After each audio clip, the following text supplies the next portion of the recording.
Good evening. My name is Eric Banks, and I'm the director of the New York Institute for the Humanities at NYU.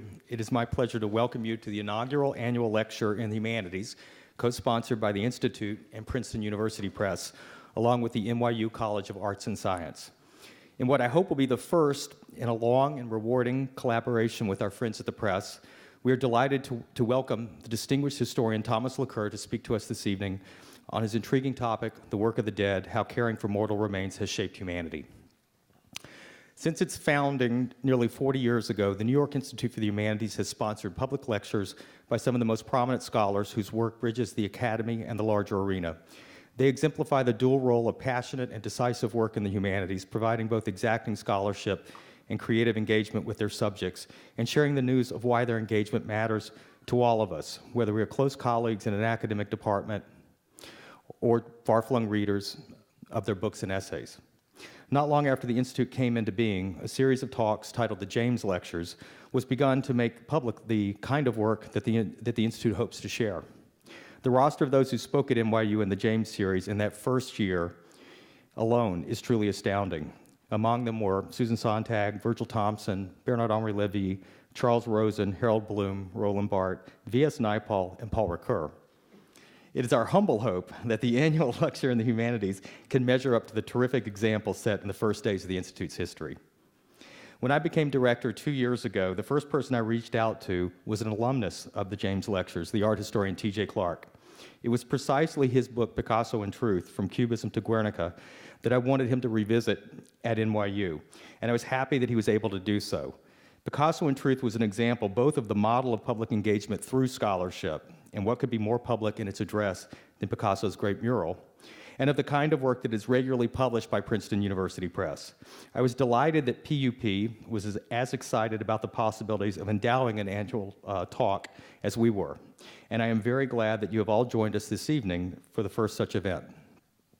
Before I introduce Thomas Laqueur, I'd like to take a moment to thank a few individuals who were crucial to launching this event. First, Gabby Starr, the Dean of the College of Arts and Science, and Joy Connolly, the Dean for Humanities, who herself has published with Princeton, have been enthusiastic supporters of this endeavor from our first contact, and we are tremendously grateful for their support. Provost David McLaughlin and Vice Provost Uli Baer have been stalwart supporters of the Institute and its mission, and we are thankful to them as well. Melanie Rehak, the new program manager of the Institute, was instrumental in every detail of organizing tonight's event. And finally, at Princeton University Press, we have many individuals to thank, but in particular, Brigitte van Reinberg and Rob Tempio had the inspiration to suggest this collaboration.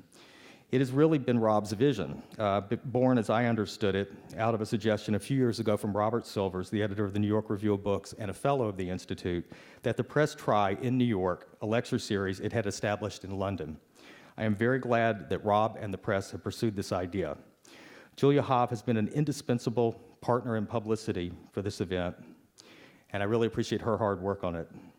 And I would especially and finally like to thank and welcome to the stage the director of the Princeton University Press, Peter Doherty.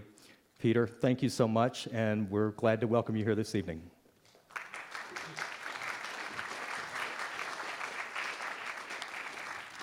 Thanks so much, Eric. I bring you warm greetings from Princeton University Press, the pride of Central New Jersey. When I was last here to hear a PUP author speak, it was Angus Deaton, who won the Nobel Prize in Economics 2 weeks ago, so we're on a bit of a roll. Tonight's lecture marks a special moment for PUP because it celebrates the humanities, and we have invested heavily in the humanities over the past 10 years, reviving our poetry and art history lists, strengthening our classics list, and adding a humanities editor in the UK, all against the powerful backdrop of our history list, made all the stronger by our new book by tonight's lecturer, Thomas Laqueur, The Work of the Dead. Before returning the floor to Eric, I'd like to thank the people who organized the lecture, our colleagues at the New York Institute for the Humanities, and NYU's College of Arts and Sciences, as well as my colleagues, Brigitte van Reinberg, Rob Tempio, and Julia Hav. And I will, on that note, return the mic to you, Eric. Thank you so much. I recently met a colleague who was a professor of law at Columbia for dinner.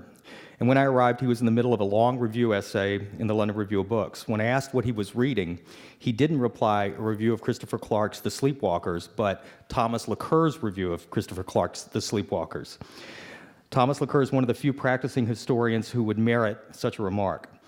His work for publications like the LRB constitutes an event in itself, and to review his CV is to see the work of an author whose just celebration as a great historian is matched by his commitment to writing with intelligence, integrity, and gusto on a range of topics for a wider audience.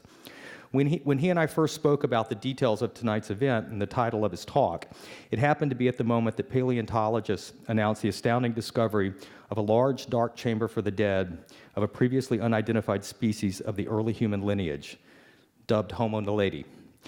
The 1,500-plus fossil elements belong to some 15 individuals, and their very discovery threw into relief the whole idea of what it meant to care for the dead.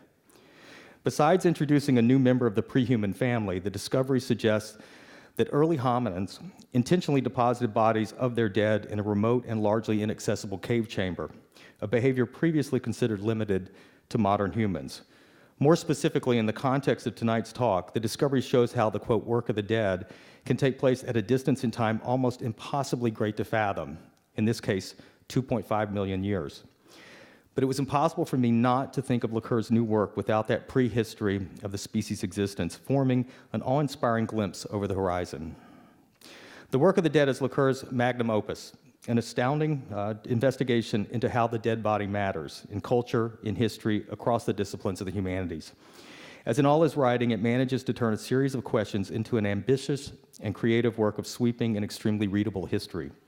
In this book and in the lecture he will deliver this evening, he asks, why do we as a species care for the bodies of the dead? What work do the dead do for the living? How do specific ways of disposing the dead and specific memorial practices create communities, nations, and cultures more generally? There has been a long tradition, as he notes in the book, of treating much or all of the care for the dead as folly, from Diogenes to Jessica Mitford. But if Mitford could summarize our current way of caring for the dead as a, quote, huge, macabre, and expensive joke on the American public, Laqueur shows how deeply embedded our way of thinking about the care of the dead and what death leaves behind, the dead body, is to our way of thinking about our lives. The care of the dead does, in his words, massive work for the living.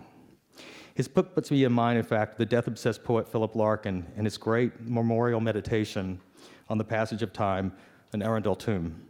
How Larkin managed to crown his evocation of a 14th century effigy of an earl and a lady, and of course, the little dogs under their feet, in a Sussex cathedral with the imperishable lines, quote, our almost instinct, almost true, what will survive of us is love, had always seemed an astonishing fusion of the living and the dead.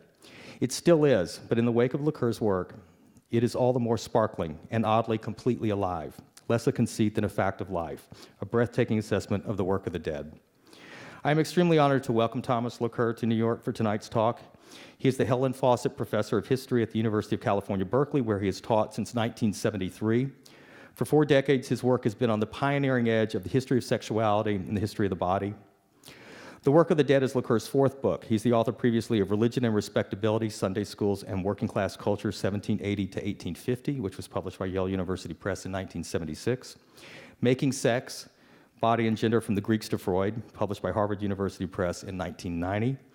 And Solitary Sex, A Cultural History of Masturbation, from Zone Books in 2003. He is also the editor with Catherine Gallagher of Making the Modern Body, published by the University Press in 1987. Following Laqueur's talk, you are invited to join us for a reception next door and to avail yourself of the opportunity to purchase the new book. Please make sure your cell phones are turned off, and please join me in welcoming Thomas Laqueur.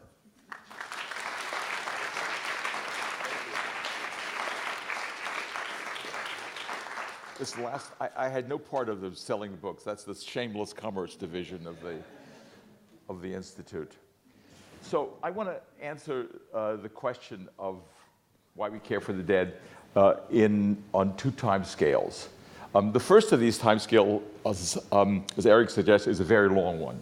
It's anthropological deep time, measured in millennia or even more millennia. In that register, I want to offer answers that are repeated with variations again and again, iteratively, through the ages.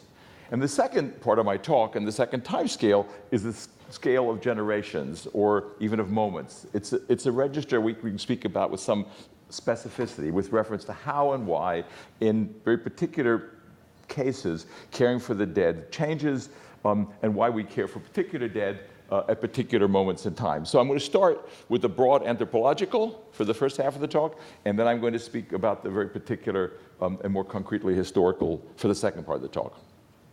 So the first of my answers is really almost cosmic, and the other is very local. So I want to begin with an outrageous argument by an outrageous man, which is to say by Diogenes the Cynic, the dog philosopher. He's famous for asking Alexander to get out of his light, and for many other outrageous acts, which I won't go into. So he was asked by students what he wanted done with his body, and he said, or at least Cicero reports him as saying, he ordered himself to be thrown anywhere without being buried. And when his friends replied, "What? To the birds and the beasts? By no means," says he. "Place my staff near me, that I may drive them away." "But how can you do that," they answer, "for you'll not perceive them." "Well, how am I then injured by being torn apart by these animals if I have no sensation?" So when Plato, his younger contemporary, was asked what sort of a man Diogenes was, he said, "Socrates gone mad." And what he means is, I think that in Diogenes, a philosophical pursuit of virtue had sort of gone off the rails. His view on the dead, as on other matters, have a certain lunatic quality. He was a clown, and maybe the most famous clown and derelict in history, who tested the limits of culture and its convention, in the sense he tried to live in accord with nature. The dead body is nothing, and it makes no difference what one does with it, full stop. Now, Socrates had sort of hinted at this idea when he told Crito that Crito, would not be laying out or carrying out or burying Socrates, because Socrates would no longer be there. They say Socrates, cared little about how he was buried. "Bury me in any way you like, if you can catch me, and I do not escape you." But, on the other hand, Socrates didn't ask his students to reject custom. Diogenes the Cynic did. So in a world in which the great tragedians write about the horror of being left unburied, I mean, that's what the Antigone is about, and when Yahweh tells the Israelites that the cost of their disobedience would be that their carcasses would be food for the fowls of the air and under the beasts of the earth, he wanted something quite preposterous: to have his body tossed over the walls and to be ostentatiously returned to nature. Now, Diogenes' argument would have many fans over the years, including, maybe implausibly, St. Augustine. And yet, much praised as it is, and much quoted over 1,000 years, it remained culturally and emotionally unacceptable. The response was always, "Yes, right, good point, but." So little that we do, I want to suggest, is more protean and more generative in some sense than arguing in words and in actions against Diogenes. Of course comes the collective voice in thousands of different timbers. The dead are not refuse. Like the other debris of life, they're not to be left for the beasts to scavenge. They remain part of culture, base as they are. As a class of beings, they don't revert back into nature easily or on their own. Instead, the dead, I mean here the dead body in this instance, though I'll be talking about the relationship of the dead body to the dead throughout the talk, but I'm speaking here of the body. We, as a species, we got the example, and even proto-species, care for the dead. We live among them. We make them ciphers of memory. They're the guarantors of land and authority and power. And sometimes the temporal foundations of human communities. The fact that the dead body bears meaning, that it needs to be cared for, I want to suggest depends less on what we might call loosely someone's religious beliefs or metaphysical views than on certain ethical obligations that we, the living, owe them, the dead, in general, and certain of the dead in particular. Or let me put it differently. The fact that we care for the feelingless dead body is the product of qualities that we attribute to it in a primordial sort of way. The history of much of human culture and thought can be written in our resistance to Diogenes, not, as I said, because of particular beliefs. These I want to suggest are kind of back formations, but because of, and for want of a better word, a kind of primal idolatry. We know the dead body is just matter, and yet it's always more, whatever we might purport to believe about where the dead are, or what they are, or who they are. So back to the question why this might be the case. That is, why do we not, in fact, follow Diogenes' advice in our care for the dead? One set of answers that I want to suggest depends on the claim that we have a sort of primordial aversion to the uncared for, that is to say, to the bereft dead body. So here's how an 18th century clergyman puts it. The dead naturally tend to destroy the life of others, and that's really the reason men naturally abhor the sight or the touch of the dead. The natural spirit of life is afraid of the dead body and has an abhorrence of it, which is why we can't just toss it away just out of sight, but need to deal with this dangerous thing in a ritualistic fashion. So you can put also this kind of claim in this sort of more timeless psychoanalytic language. So Kristeva writes, the corpse, seen without God and outside of science, is the utmost of abjection. Its death infecting life. As in true theater without makeup or mask, refuse and corpses show me that I am permanently thrust aside in order to live. There I am at the border of my condition as a living being. So without God, outside science, outside culture, that is the corpse, as Diogenes proposes it, is fundamentally, sort of foundationally abject. So there's a second kind of answer that we can give to the care of the dead, which is grounded in the sort of fictive 18th century anthropology that the Enlightenment thinkers were very fond of, but also goes much, much further back. And this is the idea that the care of the dead stands at a kind of ground zero of an origin story. So Hegel, for example, argued that the tomb is the first work of the symbol-making architect, in distinction to the house, because the house is but a life-conserving structure of the builder, and the tomb, the house of the dead, makes humans enter into the world of symbol, into the world of memory. And Vico writes that where you see tombs, there you see the civilization. So that it's almost a fixture of Enlightenment anthropology to see this care of the dead at the beginning. But that argument, or version of that argument, goes well beyond Europe and goes well beyond the 18th and 19th century. Humans have clan names, according to a Chinese compilation of ritual and ceremonial texts from about 1000 BCE, in order to distinguish themselves from the beasts, to order the generations, and to induce men to love each other during life and to mourn each other in the case of death. So we name the dead as a way of ordering generations, and in a sense, in a way of ordering kinship, which gets through to the incest taboo, which I'll get to in a second. So they also continue specifically to exist to prevent marriage to others of the same clan names. So I want to just tell you a little bit more about that, because I want to say it's not just Chinese, it's not just Enlightenment. It's a way that people have, whether it's true that early humans always did this, I don't know. I'm not a paleoanthropologist, but it's pretty true that people have always claimed that that's the case. So that's really the argument I want to make. I don't want to stand up here and say I have a view on which version of Stone Age men buried and didn't bury. So let me just give you an example from Grotius, the founder of Modern Law of War, and he compiles a library of opinions and practices from antiquity to show that the denial of burial, that is to say, following Diogenes' prescription and just tossing the body over the walls, was a just cause of war, because it was so fundamentally at odds with any conceivable regular order and any account of human beings, human creatures in culture. This is Grotius speaking. Hence it is, he said, that this good office of burial is said to be performed not so much to man, that it's a particular person buried, as to humanity, that it's the human nature in general.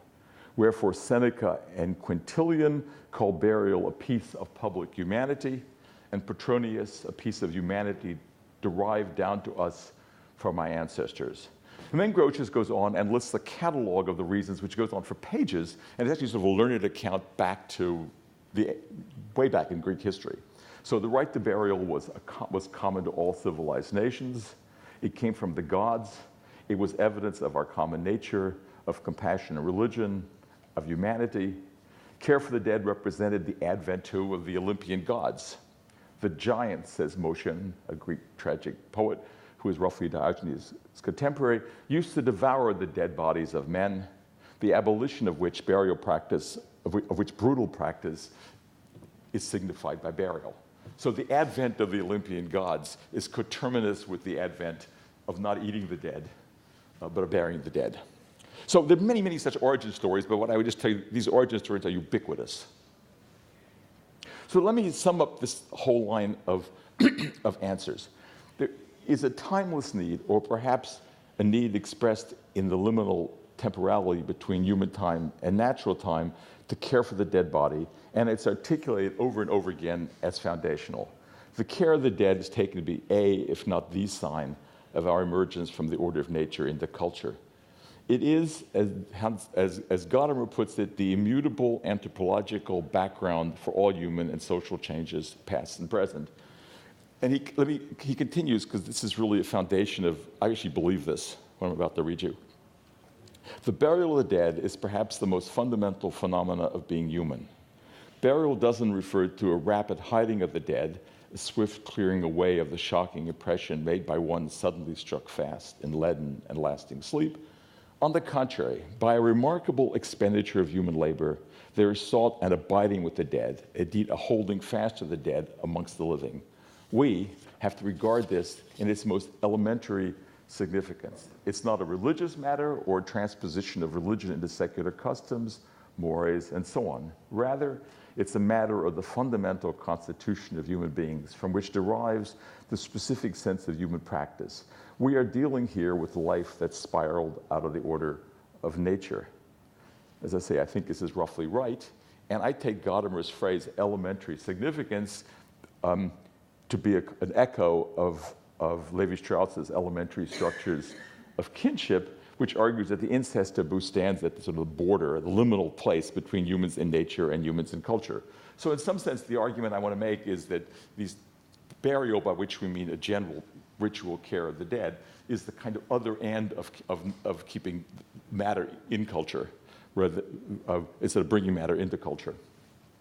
So my first answer in response can be summed up in this liminal moment of culture spiraling out of the order of nature.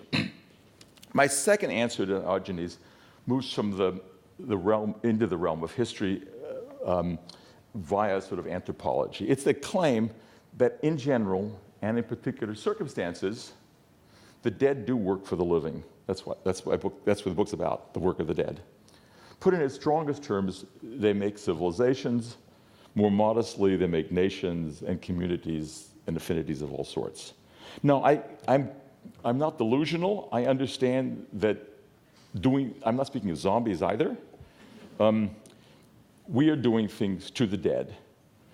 But we need them to do the work they do more than they need us.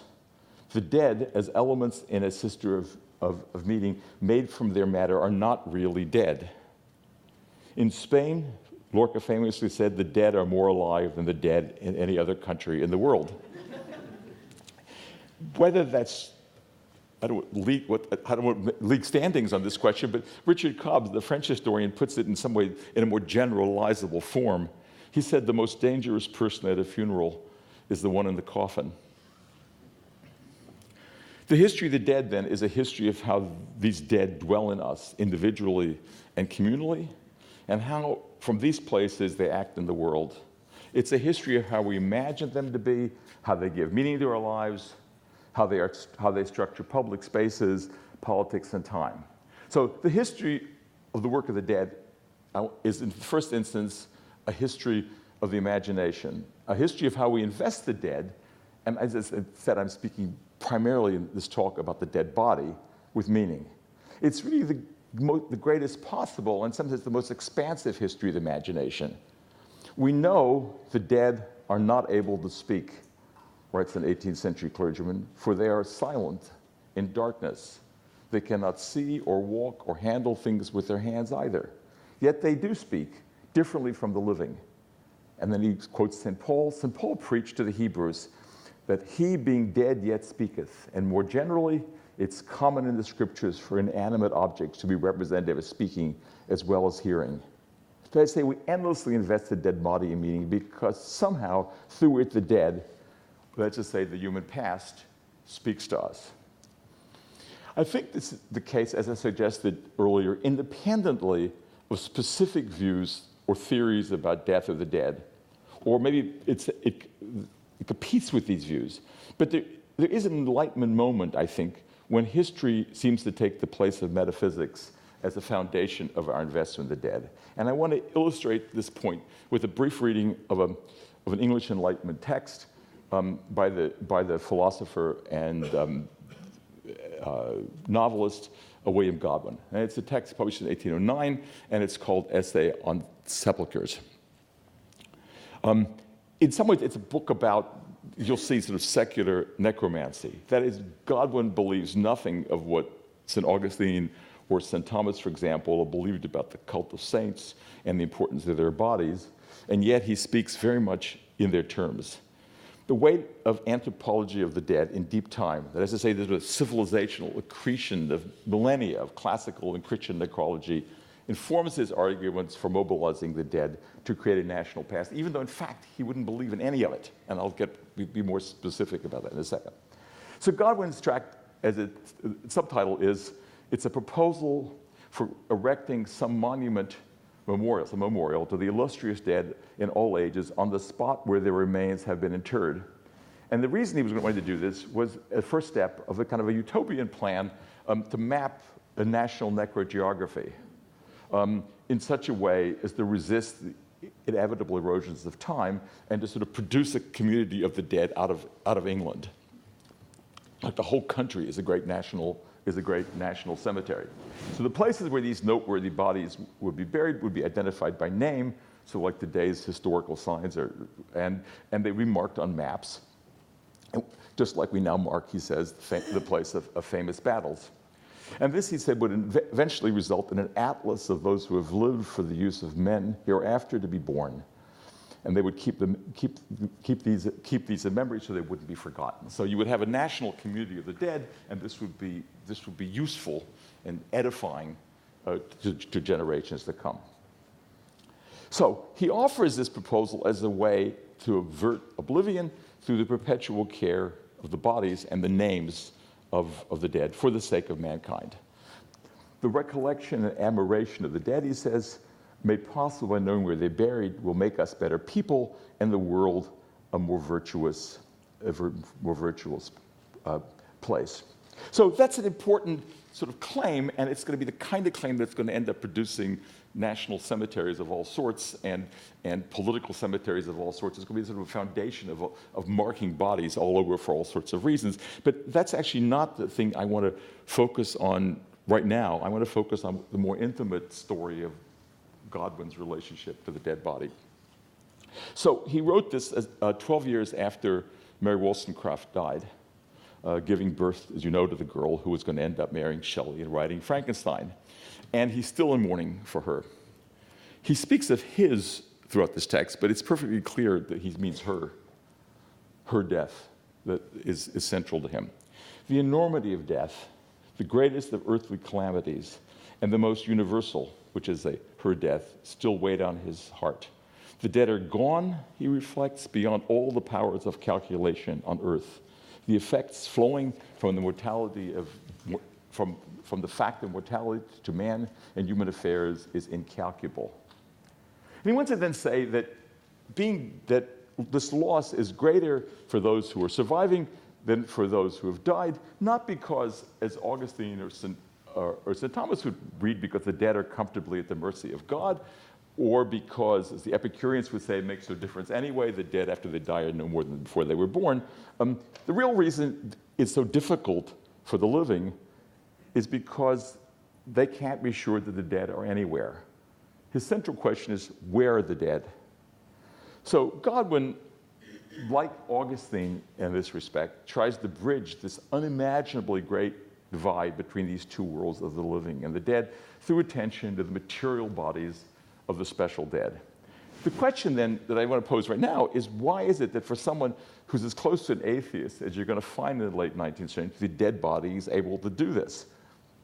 In other words, he's not supposed to be able to speak of the aura in the bones of the saint, or sacrality, or hic locus est, that's not in his metaphysics. So you want to ask, how's he doing this? So he offers a psychology and a theoretical anthropology of the dead. For those who survive, he says, anything associated with a friend, possessions, the furniture they used, have the virtue which the Indian is said to attribute to the spoils of him he kills. Now that's also kind of an amazing analogy for a representative of self-conscious representative of Enlightenment rationalism. But in any case, there's an emotional alliance for this man with the practice of Native Americans to value these things of the aspects of the bodies of the dead. He explains what he means. Everything which has been practically associated with my friend acquires a value from that consideration. Her ring, her watch, her books, her habitations. Now, it's exactly the same argument that Aquinas makes, citing Augustine, for why the affects of a saint who's now in heaven are so precious to the living. But that's not exactly what could be Godwin's argument. There's a far more powerful connection to the person of, he wants to say, of a connection to the person of this friend than the things he owned, or she owned. And that connection is the body of my friend. The vehicle through which her knowledge and virtue was conveyed to me is now nothing, but needs to become something. And he's perfectly clear that he is willing to believe that the spirit of the dead are somewhere, but he's specifically not interested in the spirit. He's interested in the body. Her body is far closer to that person than even her watch or her book. Godwin then is all too aware, though, that there exists no more radical rupture than between the living and the dead body. If its Rosie Yu could somehow be purchased, it would be my companion still, which it painfully is not. The corpse is the great paradigmatic reminder for us of the system of the universe, that we're all of degraded nature, we're all of humble origins, that we're mortal, that there's an abyss between the living and the dead. So we cast our bodies into the ground in some sense as a token of that truth. And yet he wants to say the corpse remains strangely still the person it was, lacking only what seems so little yet so great, the breath of life, the Rosie Yu. The corpse and the person, he wants to say, are not irrevocably sundered. So he resists what would seem the self-evident truth that the dead are really gone, that they're no more in this world, and he therefore asks the next and obvious and universal question: if the dead are not gone, then where are they? Where is my friend?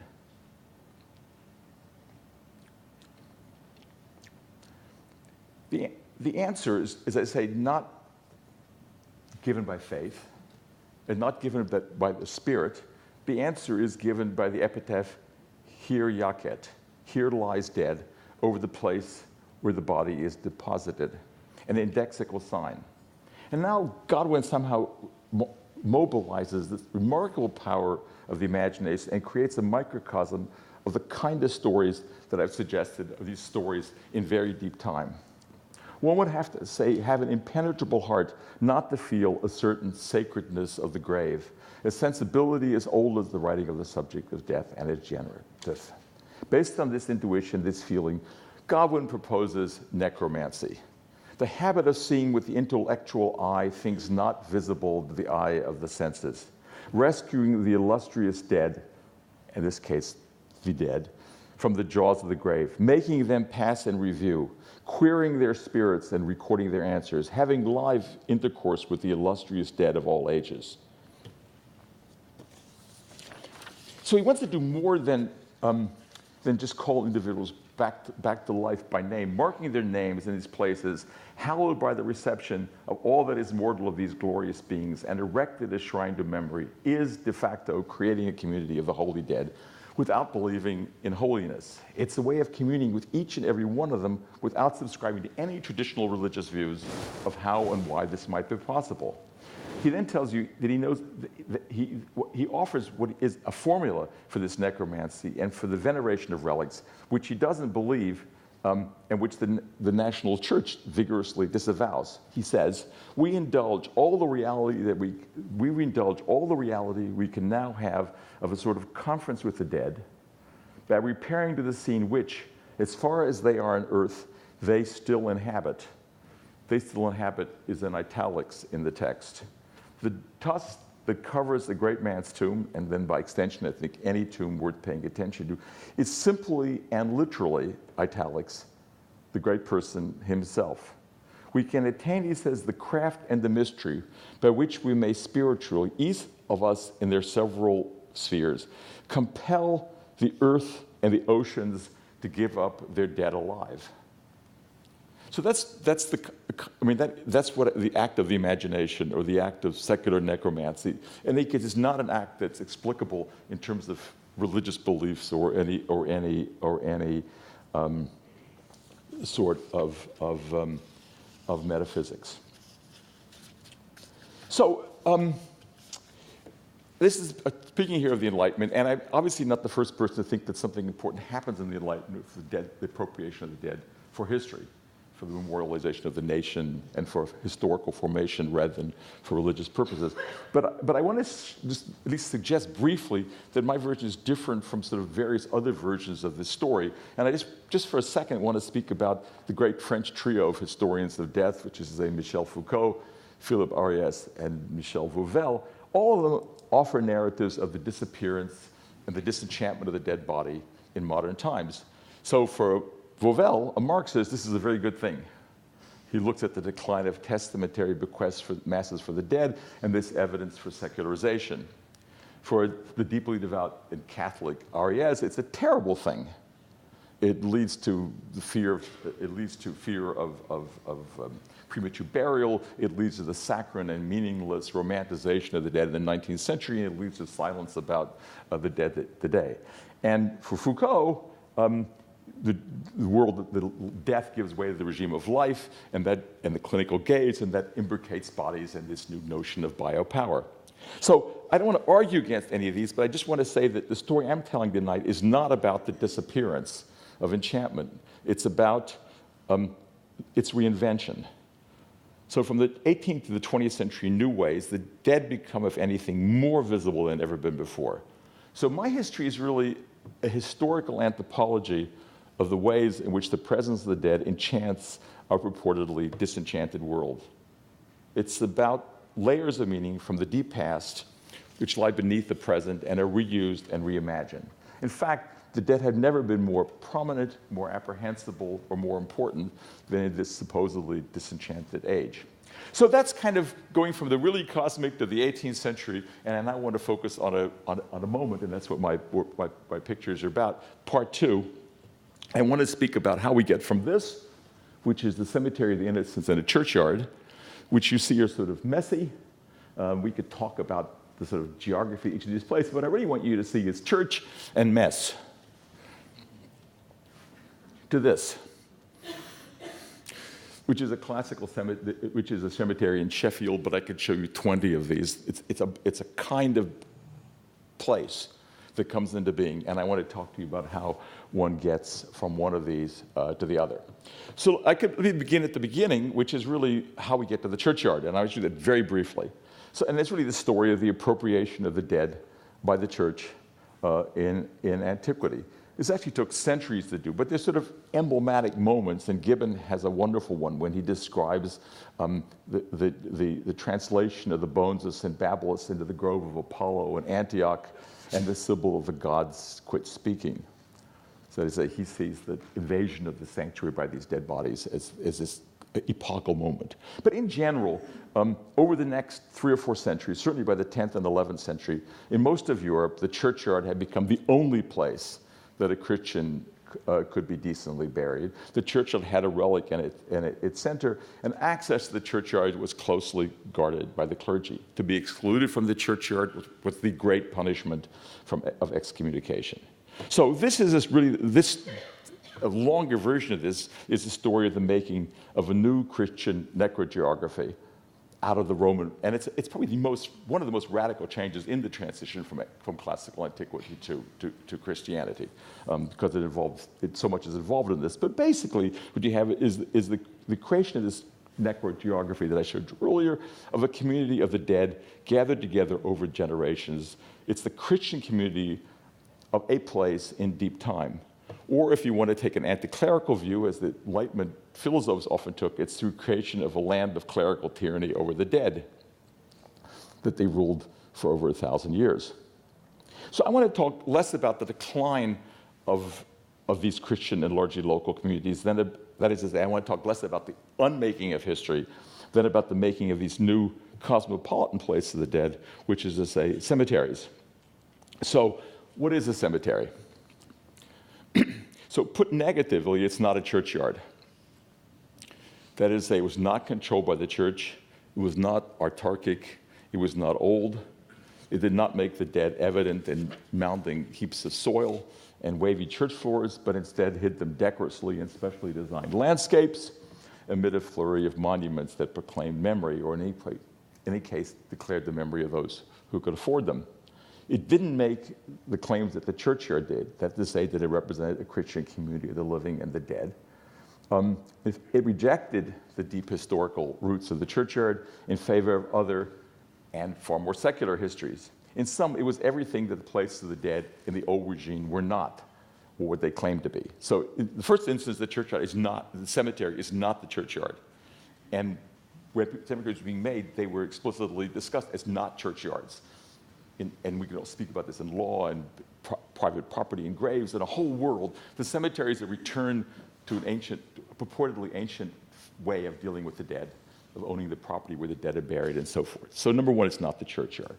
But more affirmatively, let me put it the other way around, the cemetery was a genuinely new and spectacularly versatile space for the work of the dead in the making of memory and community and in the recollection of history for all sorts of people and for many different purposes. So take Père Lachaise, the first great cemetery, the model of all cemeteries.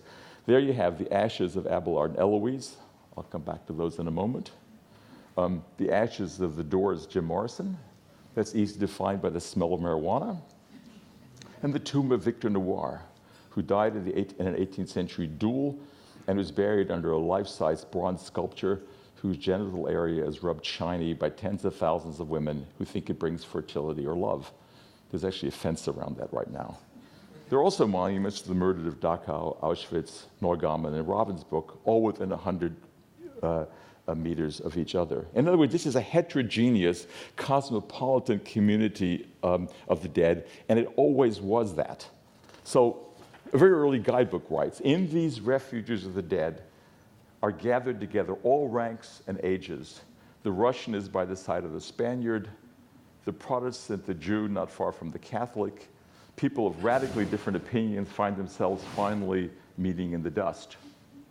So they're not that random. People sort of sorted the bodies out. So the cemetery has little sections of people who might have had an affinity, but they're pretty close to people they wouldn't like. I mean, so Marx is next to Spencer. It's not exactly where you want to be. So, but in general, the point is they're not autarkic, one group of people. These are all strange people. Then, to take the long view then, the dead in the cemetery lent their authority to a new order, just as the dead in the churchyard had lent their authority to the making of the new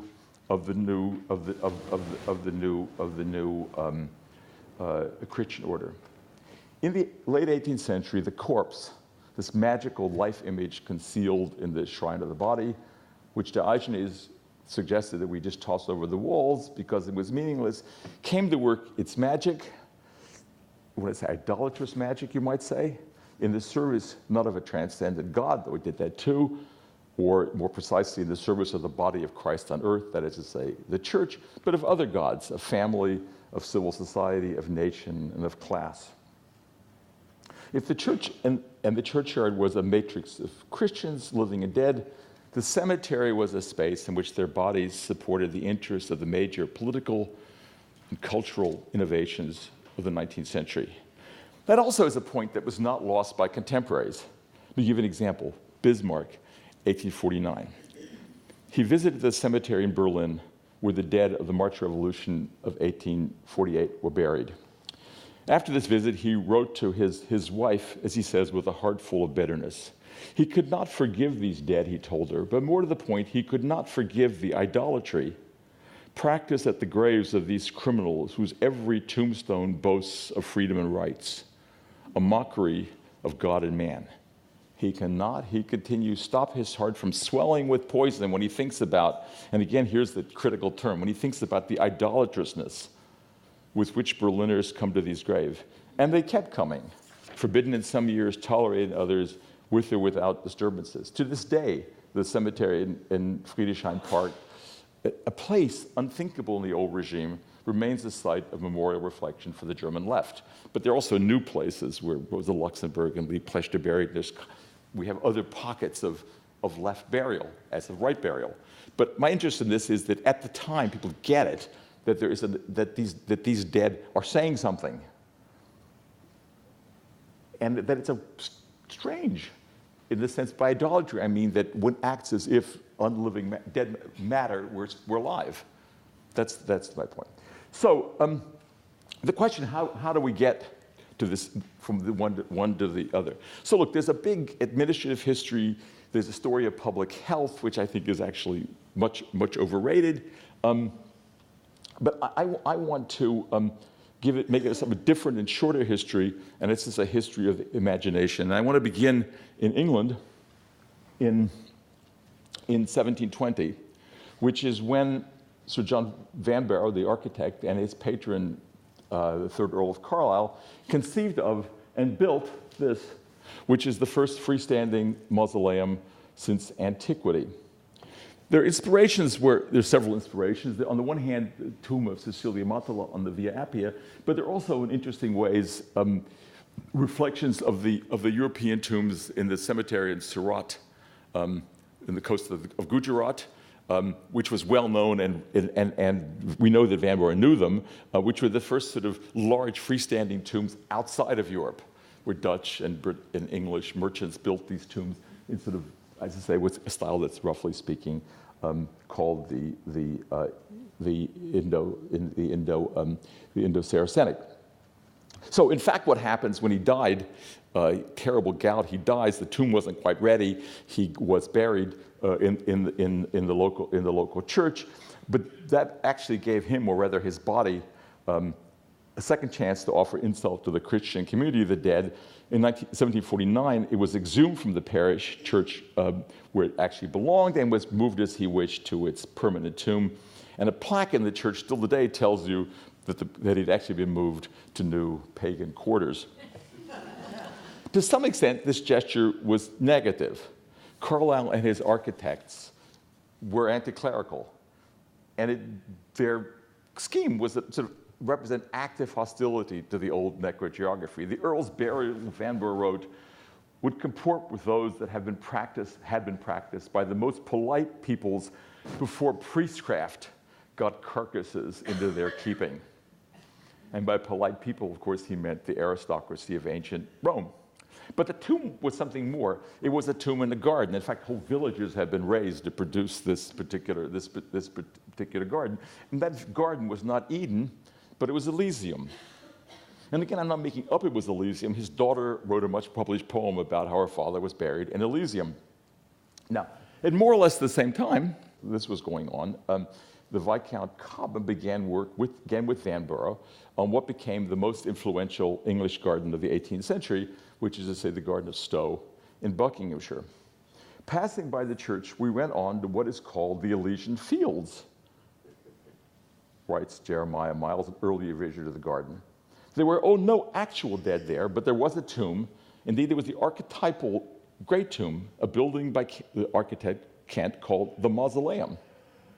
So in 1733, Kent, one of the founders of the English style, scooped out a small valley alongside a stream, and he dammed it up to create two lakes to represent the river Styx. 40 acres, 16 acres of Elysium in all.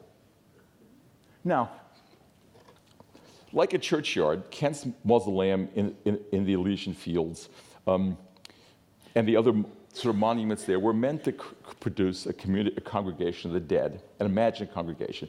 Unlike a churchyard, there weren't any actual bodies in Stowe. We're going to get the bodies in Elysia in a moment. These dead are sort of virtual and disparate. They're not the Christians of any one place gathered together, but a select number of great leaders and poets and a dog from different eras joined in a neoclassical paradise imagined through the poetry of Virgil and the landscaping of Kent.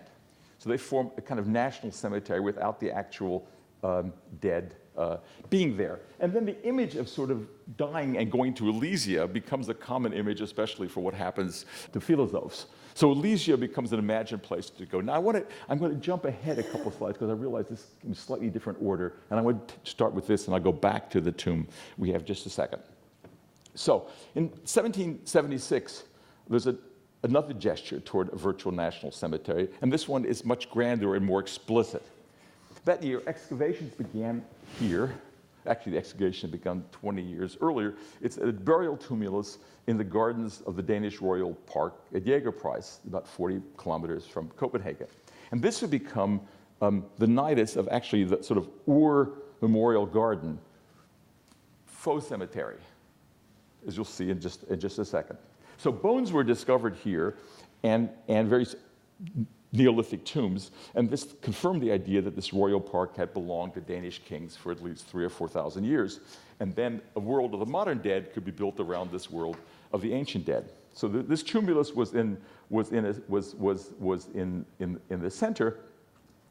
But then what happens is that the king's minister commissioned 54 monuments chosen by his chief minister from a history. The title is interesting, Great and Good Deeds of Danes, Norwegians, and Holsteiners. So there was no Denmark. You're making Denmark out of Holsteiners and Norwegians and Danes. And you're gathering from all over the place. And so what you see, these kind of things. So these sort of plinths. So, for example, Tycho Brahe there, the Danish nobleman and astronomer who employed Kepler. He's actually not there. No one's under these graves. He's actually in Prague, Tycho Brahe. But in any case, the point is, I'm not showing you all of these, but we have documented in many, many books these whole fake cemeteries. So we have the cemetery in the imagination, if you will, before we have the cemetery, the real cemetery. The first sort of real tomb in Elysium is Rousseau's tomb. So why do I say Rousseau's tomb is in Elysium? Well, because the park where he's buried at Hermonville was a park that was explicitly modeled on the park in Stowe. And it was thought to be especially appropriate that Rousseau be buried in such a setting because the park in the Nouvelle Eloise, or Eloise's garden, was meant to be based on Stowe. Now again, whether it's really based on Stowe, the story is told at the time of making this that this is sort of this is self-referential. So you build this kind of tomb, and I'll show you. We'll see another reference to this in just a second, and then this tomb would in turn become a kind of secular pilgrimage site, as the tombs of the 48 revolutionaries and so many more. So an English botanist visits Hermonville, basically a theme park by then. I mean, we have lots of models of this and so forth. Anyway, but like Godwin, he's almost embarrassed by his own idolatry.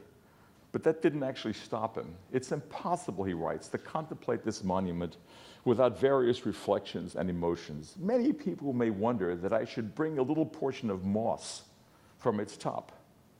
I know some gentle minds in England to whom such a relic would not be unacceptable, and I thought with secret satisfaction that the ghost of Rousseau, if conscious, would not have been offended.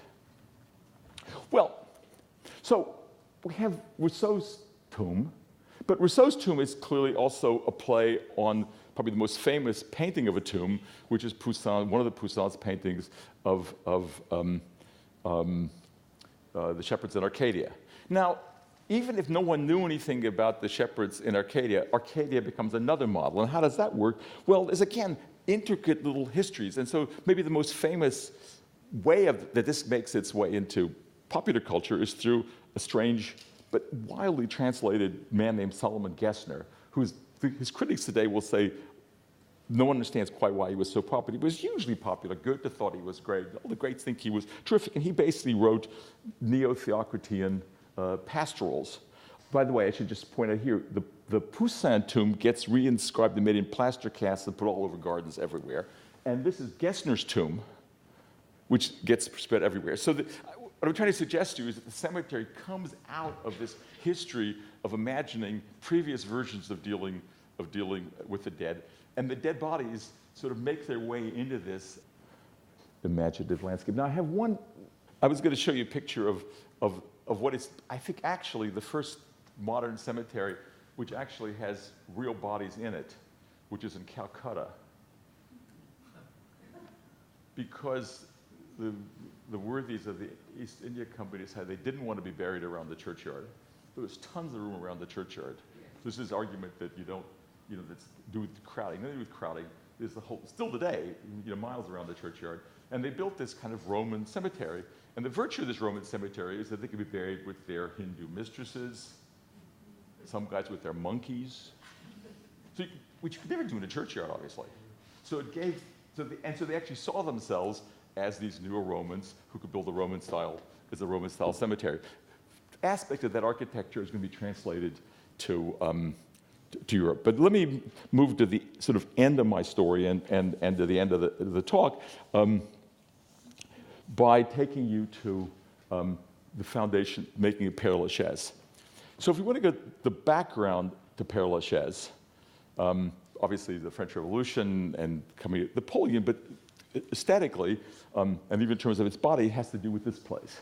So during the Revolution, there was an awful lot of iconoclasm, smashing up of tombs and so forth. And a man named Alexandre Lenoir in 1791 started collecting these torn up tombs and these bodies and gathering them in a memorial garden in a museum called Elysium. So there are real bodies in this, as well as tombs of bodies, as well as tombs without bodies.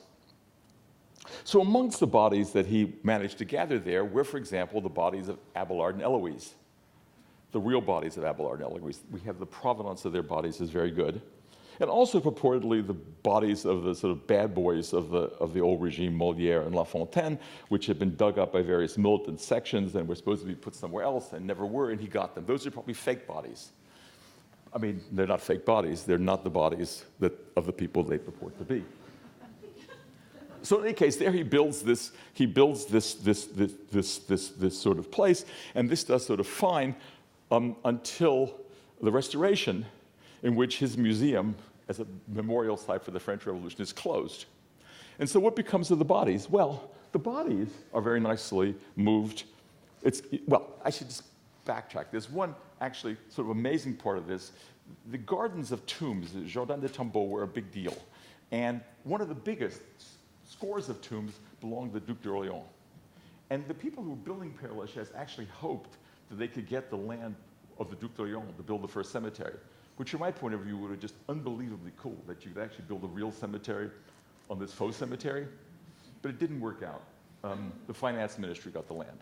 So they got this other land. But they then they built Père Lachaise, and then they ended up moving these memorials. So Molière's and Fontaine's remains went to Père Lachaise in March of 1817, and 3 months later, there were the two new arrivals, which is to say the medieval lovers, Abelard and Eloise.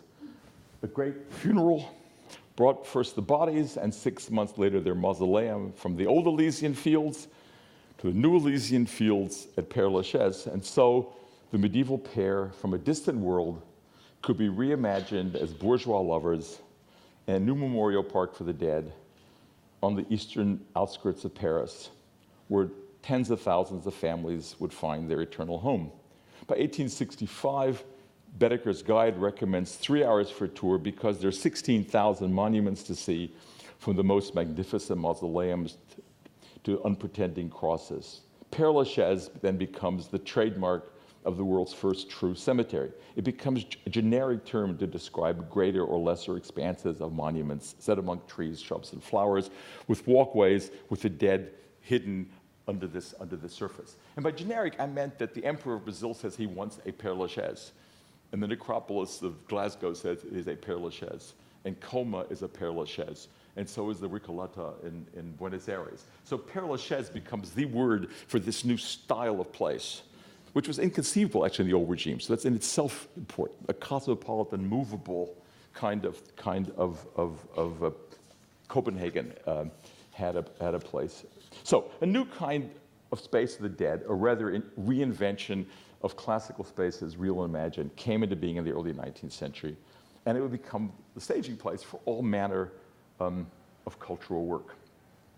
But there's a continuity, and let me conclude by going back to Diogenes, back to the general observations which I began, and conclude with one answer to Diogenes that I find persuasive. So I've already said that care of the dead, like the incest taboo, has continued across the rupture between the old regime and the modern era to do with our work of coming into culture. The dead work alone and collectively for this civilizational purpose and for a very broad range of more limited purposes. They worked over the millennium in the interests of a transcendent religion and a religious community. They work today largely, but not exclusively, in the interests of history and of memory. But if you ask my own answer, why do we care for the dead, or what makes it possible to care for the dead, it's largely the answer that the art critic David Hickey gives. He said, I'm sort of paraphrasing, but roughly speaking, if the things that magicians did were in fact real, they would lose much interest to us moderns. If we want, and if on the hand, so we interest in magic shows, that's not really happening. That's not what grasps us. But if we watch their show always thinking of the tricks that were being played on us, they'd become empty and cold. You don't go to a magic show and constantly telling yourself it's not a magic show. It's like going to the theater and constantly telling yourself it's theater. So unmasking might have its place, but that's not, as I hope you can tell, been the purpose of my talk. Instead, and this is Hickey writing about a show in Las Vegas, we watch elephants disappear without inquiring how it's done, and we listen to a chorus asking that we be made to reappear in the same spirit. We understand the whole tradition of disappearing things and restoring them is located where it should be, in rituals of death and resurrection. We simply take pleasure in seeing the impossible appear possible and the invisible made visible. Because if these illusions were not just illusions, we should not be what we are, mortal creatures who miss our dead friends and thus can appreciate levitating tigers and portraits by Raphael for what they are, songs of mortality sung by the prisoners of time. So my answer to why we care for the dead is largely beyond metaphysics, is the dead body conjures with that sort of magic. It's a magic that in this modern age, we still believe in. Thank you.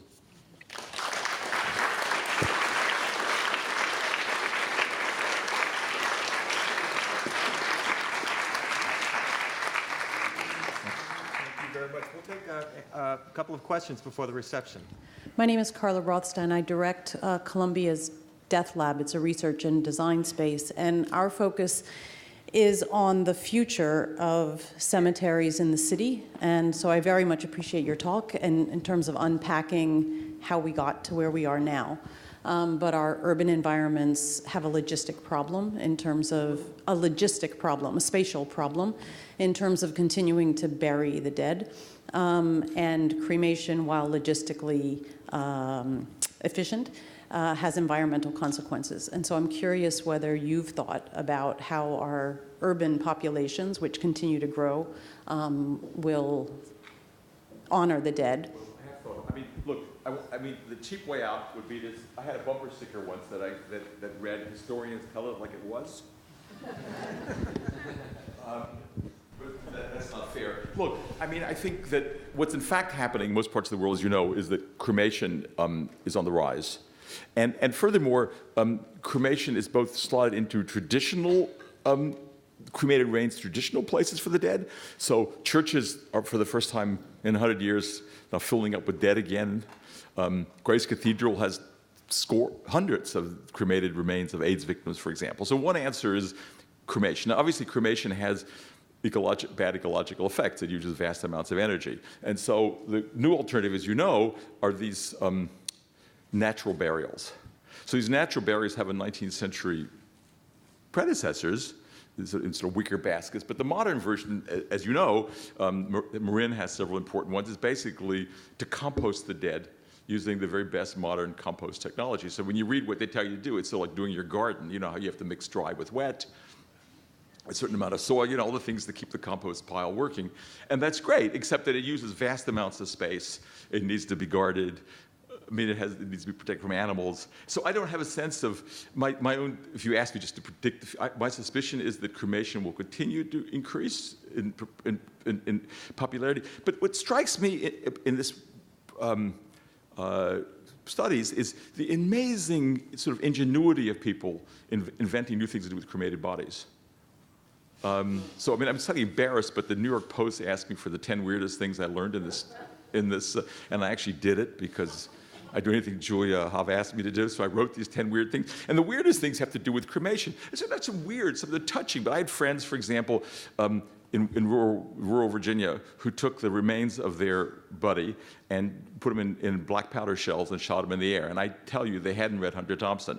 They sort of made this up. And then they put the rest of the remains in a deer lick. So the deer would, of ashes, so the deer would eat the remains, and the next season they'd shoot them. So you ask yourself, really?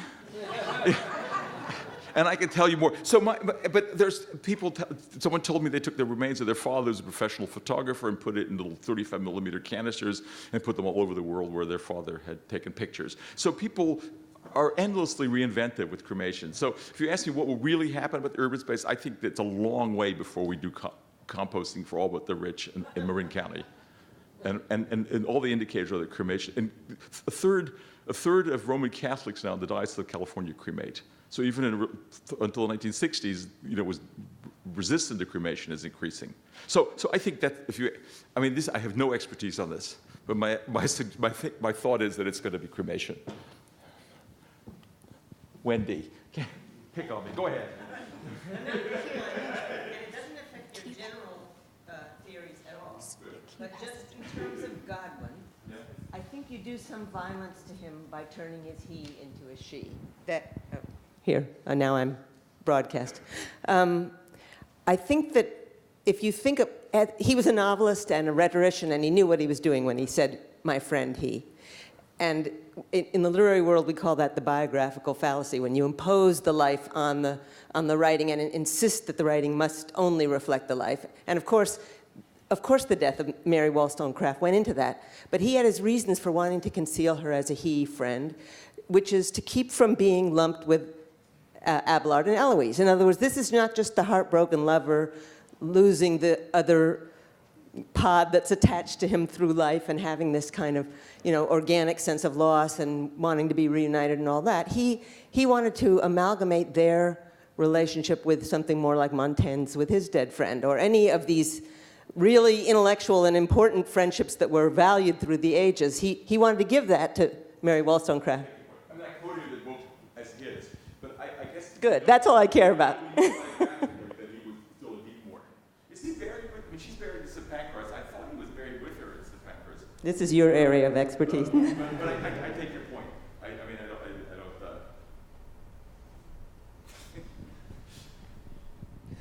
So I'm wondering if this concept that we're running out of space is really a concept. If you think about these natural burials and the body being composted as it is in New York City, in the public cemetery for sure, there's 1 million burials, and they have reused the graves over and over many times.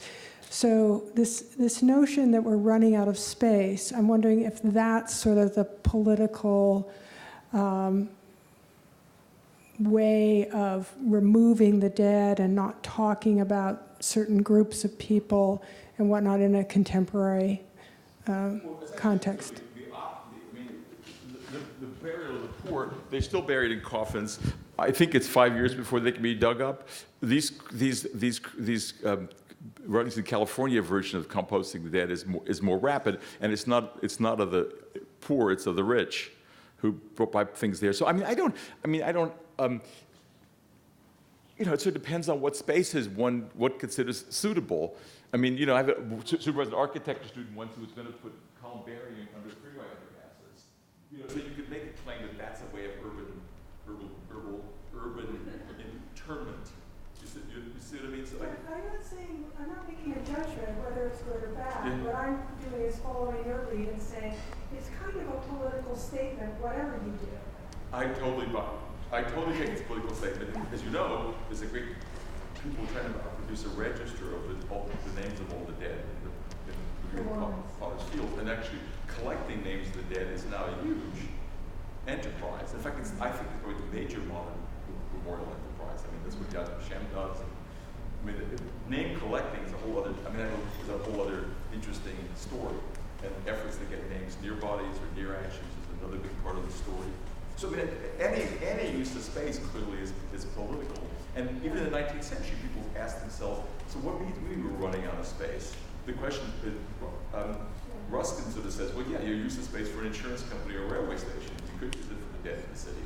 You just don't want to. Right. You know, I mean, you don't want to. You want to. But you were saying that naming is essentially a cultural thing that is an effort to distinguish yourself or distinguish the culture, human culture, from nature. I'm saying, look, it's a long. Humans name their dead, species obviously don't.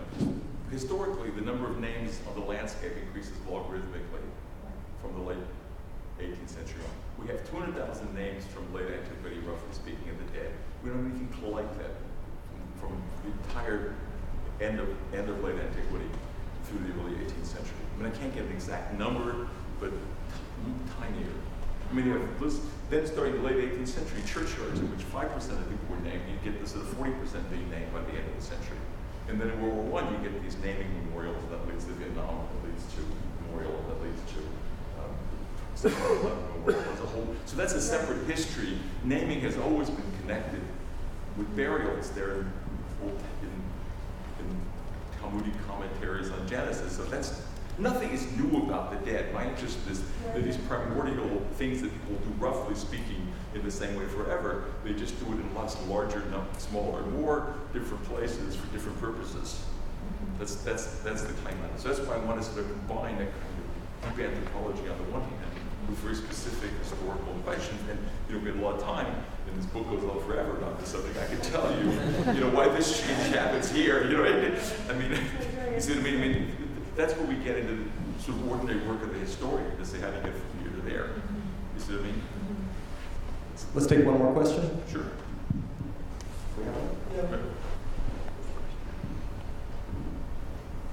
Your reference to magic and magic and the belief in the illusion of magic towards the end of your talk, you referenced that.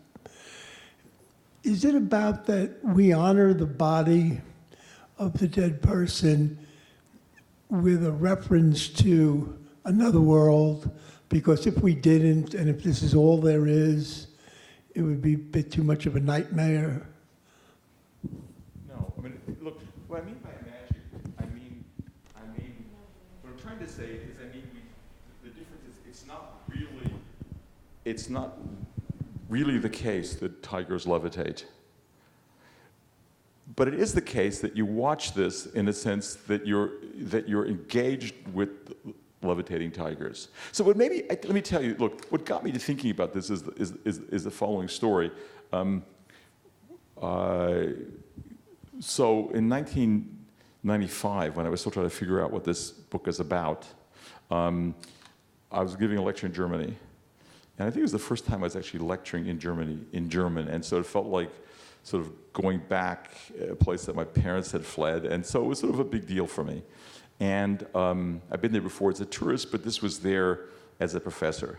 So my wife suggests, look, take some of the ashes of your father and put them on the grave of your grandfather in Ohlsdorf Cemetery. Now, I knew the grave of my grandfather in Ohlsdorf Cemetery because my grandmother, who lived with us, had a picture of it on her desk. So I knew this grave intimately. My father's ashes I had scattered in a flower bed in Virginia 13 years before. And the flower bed is, as big as this whole set of chairs. So it's a big flower bed. And there have been many seasons and winter and so forth. And I told my wife, look, I don't have the ash of my father. There's just dirt in the flower bed. And insofar this is a homeopathic atom from my father, it's indistinguishable from the ashes, from the potassium and the nitrogen and whatever is in the fertilizer, which we put in every year with the flowers. So she says, take it anyway. So the point about this is, if I look at the reality, is my father's words to this would have been Unsinn. And unquestionably, my father was a pathologist, a man of science. He would have thought this was complete bullshit. But needless to say, I took my little Ziploc bag of the dirt from this place, and I took them to this grave in Ohlsdorf, and I put them on the grave. And it actually meant a great deal to me. I sort of felt my father had been buried where he probably would have been buried had it not been for Hitler. But that's the thing I think about magic. I know that there are no ashes in this sort of place. On the other hand, I certainly did not do this with any degree of irony or cynicism or disbelief. So that's what I meant by a kind of magic you can believe in. I mean, I believe in anthropological distance. I understand what I'm doing, but on the other hand, while doing it, it had this sort of magic. And I take it to be a secular magic because I think I have personally no sense that this has anything to do with afterlives or, anything that you would vaguely call religion or metaphysics. And I call it magic. I don't love the word because I know magic has other associations, but for want of a better word, that's what I call it. So please join us for reception, and thank you. Sure.